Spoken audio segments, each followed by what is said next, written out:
வணக்கம். இப்போ இந்த வீடியோ ப்ரெசன்டேஷனில் நம்ம MCX க்ரூட் ஆயில் மார்க்கெட்டில் இன்றைக்கி எப்படி ட்ரேட் பண்ணலாம் அப்படின்றத பற்றி பார்க்கலாம். அதுக்கு முன்னாடி நேற்று மார்க்கெட்டில் என்ன நடந்தது, நம்ம என்ன எதிர்பார்த்தோம் அப்படின்றத பார்ப்போம். நீங்கள் பார்த்துருக்கிறது க்ரூட் ஆயிலோட 7 நிமிஷம் கேண்டில் ஸ்டிக் சார்ட். இந்த கேண்டில் ஸ்டிக் தான் நேற்று மார்க்கெட்டோட ப்ரைஸ் ஓப்பனிங் 3040 பக்கமாக க்ரூட் ஆயில் மார்க்கெட் ஓப்பன் ஆகிருக்கு.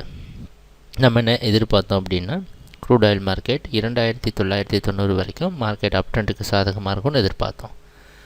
ப்ரைஸ் ஓப்பன் ஆனதுக்கப்புறம் நம்மளோட முக்கியமான ஜோனான 3000-3020 உள்ளே வந்து மறுபடியும் அதில் சப்போர்ட் எடுத்து க்ரூட் ஆயில் மார்க்கெட் 3060 பிரேக் பண்ணி 3180 வரைக்கும் போயிட்டு இறுதியாக 3133 க்ளோஸ் ஆகிருக்கு. நம்ம எதிர்பார்த்த மாதிரியே க்ரூட் ஆயில் மார்க்கெட் அப் ட்ரெண்டுக்கே சாதகமாக அமைஞ்சிருந்தது. ஏற்ற இறக்கம் ரொம்பவே அதிகமாக இருந்திருக்கு நேற்று மார்க்கெட்டில்.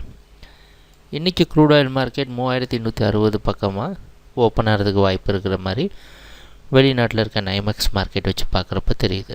அந்த அடிப்படையில் இன்றைக்கும் க்ரூட் ஆயில் மார்க்கெட் அப் ட்ரெண்டுக்கே சாதகமாக இருக்கும்னு எதிர்பார்க்கலாம். ஆனால் ஒரு விஷயம் நோட் பண்ணிங்கன்னா, மார்க்கெட்டோட ஏற்ற இறக்கம் இன்க்ரீஸ் ஆகிறப்ப உங்களோட ஸ்டாப் லாஸ் ரேஞ்சும் இன்க்ரீஸ் ஆகுது. அந்த அடிப்படையில் 3060 வரைக்கும் கண்டிப்பாக க்ரூட் ஆயில் மார்க்கெட் அப் ட்ரெண்டுக்கு சாதகமாக இருக்கும்னு எதிர்பார்க்கலாம்.